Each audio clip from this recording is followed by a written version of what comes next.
मकई धंगड़ी चल जाए। आई का भाई कम से कम हमरा आगा चले न दे।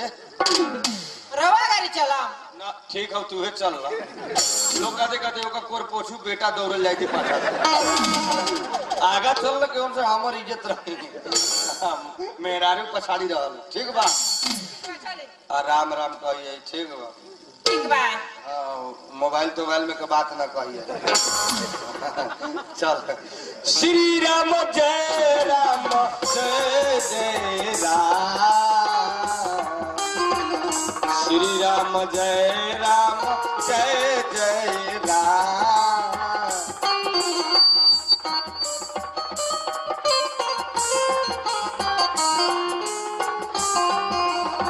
मंगल भवनाय मंगल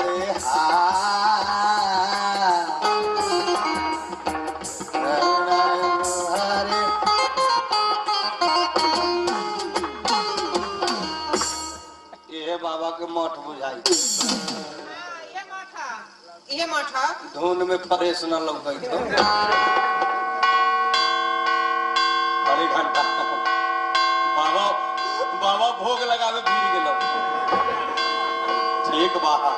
बाबा बाबा के मठिए बा मठिया में आ गेली मेहरारू बाबा कहाँ भेटाई माठ के भीतर रहल है तो बाबा बाहर ना आई।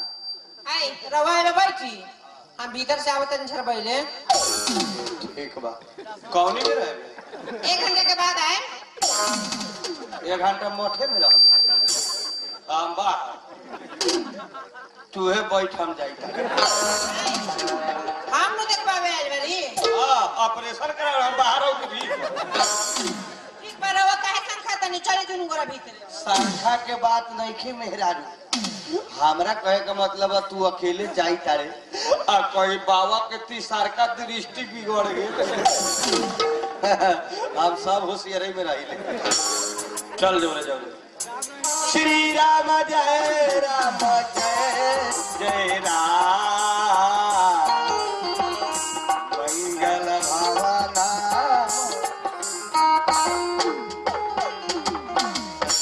ये हां ये बाबा हां चल घरे न होते बात आई का भाई एकरा 2 बेर देख लियो घोड़ा सामने स्टेशन पर उधारिये खा के भाग रहा आई वो दोसर बाबा हां ना हम कितना बेर देख ले बारे ये बिना निमंत्रण के कोनो के चौक में चल जाला ये कि दोस्त हाय दोसर बाबा ही कहू ना जावल है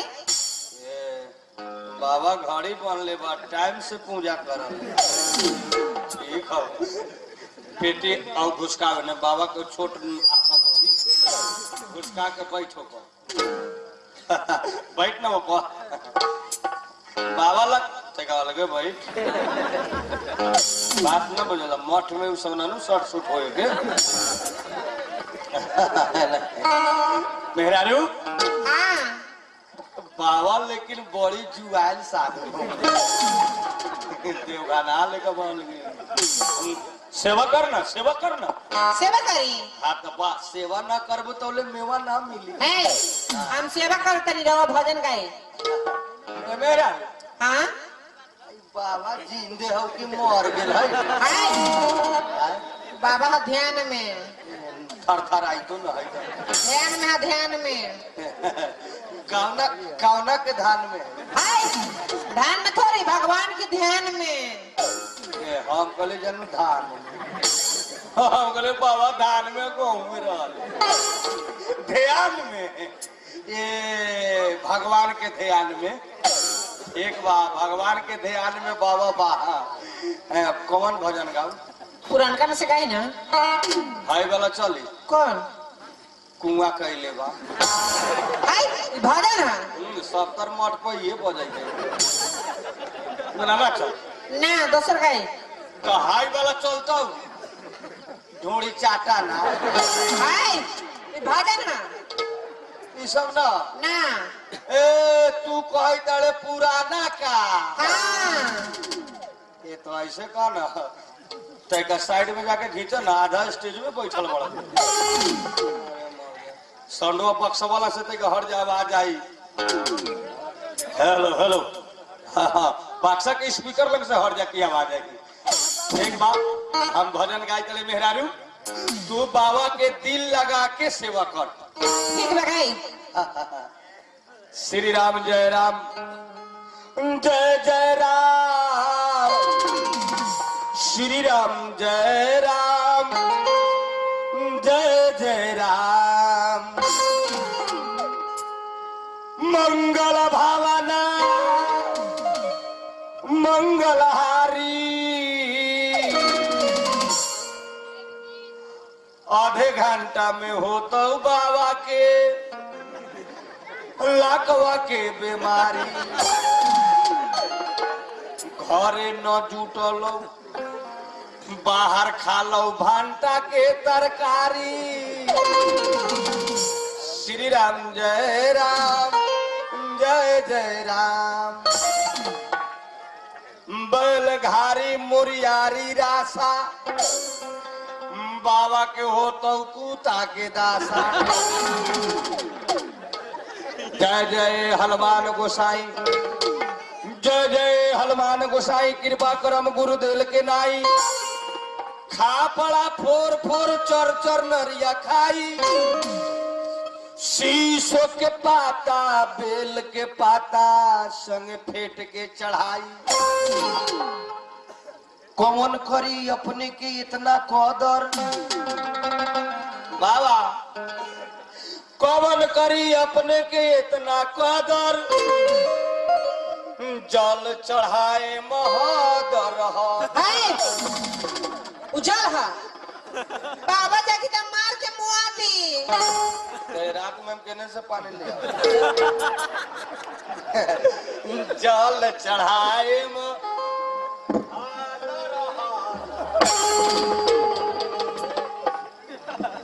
दारू लेखा महक।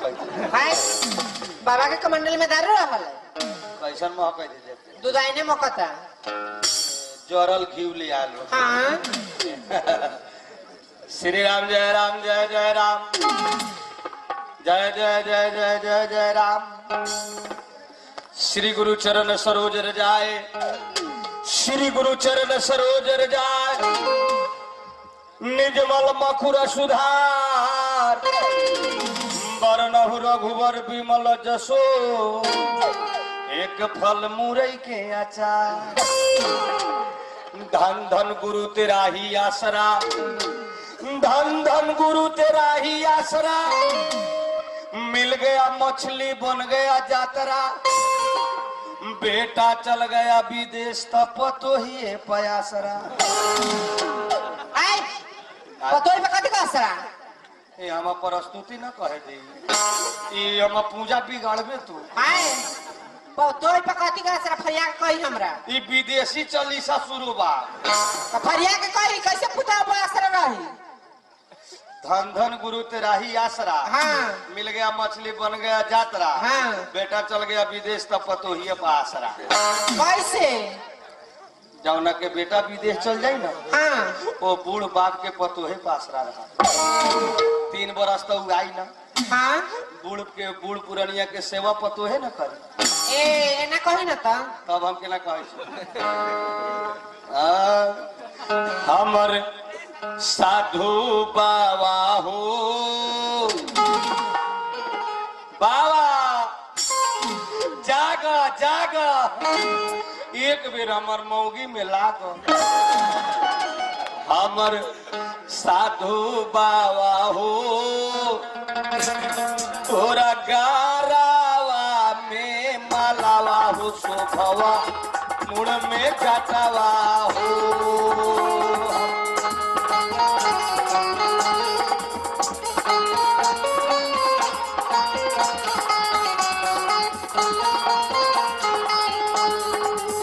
हमर साधु बाबा हो, तोरा मुड़ावा में जटावा हो शोभवा, मगर में मालावा हो। सेवा कर सेवा कर।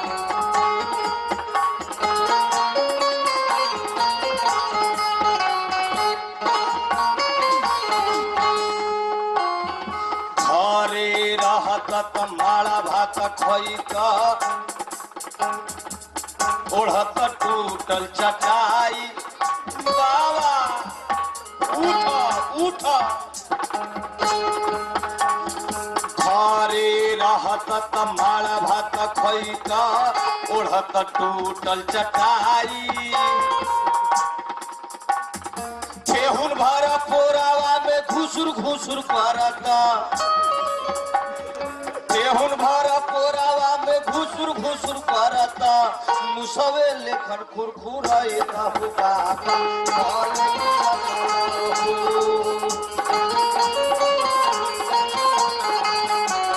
सेवा करते रहो। पूरब दिशा में बाबा पोखरा खनवावला पश्चिम दिशा में मुर्गी फार्म पूरब दिशा में बाबा पोखरा खनवावला पश्चिम दिशा में मुर्गी फार्म दक्षिण दिशा में बाबा खसी कटवावला दक्षिण दिशा में बाबा खसी कटवावला उत्तर दिशा में पाड़ा हो